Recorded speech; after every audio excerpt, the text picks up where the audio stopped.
my name is Rani Marbella, and I would like to share with you kung gaano katotoo sa life ko ang Philippians 3:14. It says there that I can do all things through Christ who gives me strength. I started my career as a contractual employee for almost 1.5 years with a minimum salary at wala talagang benefits at all. So I decided to resign during that time because of that situation. Pero hindi pumayag yung manager ko because she said na laking kawalan ko daw sa company namin pag mag-resign ako. So she talked to the HR manager and sa management na pagbigyan yung request ko para magstay ako sa company namin, which is yung madagdagan yung salary ko kahit na ma-regularize na ako. But the management told us na hindi daw talaga pwedeng ibigay yung salary na gusto ko kasi hindi daw yun yung salary for my position.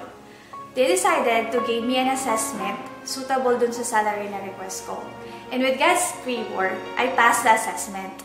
So what happened last January 2014, I was regularized, I received the salary na gusto ko, plus I was promoted 2 levels higher from my current position. Another challenge in my career last year is nung nag-resign yung manager ko.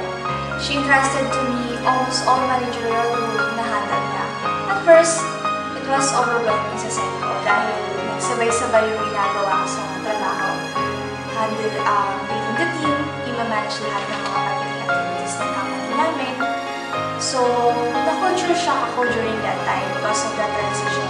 But God is great dahil hindi na hinayaan na matalo ako ng pressure. He opened my eyes to see yung great side ng blessing na binigyan sa akin. Because of that opportunity, I was able to close a deal where I received an incentive. And I was able to give sa covenant offering ko. And I also share some sa family ko. So I become a blessing sa family. And namibigay ko na yung mga needs nila. And nasusuportahan ko na maayos sa pag-aaral ng kapatid ko.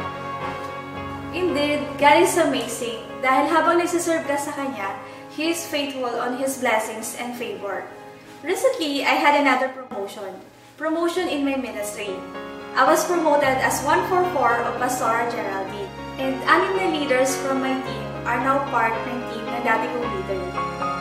As the Word of God says in Haggai 2:9, the present house will be greater than the former house. This year, I am expecting for a better me, a bigger and brighter future, all for God's glory. Again, my name is Rani Marbella.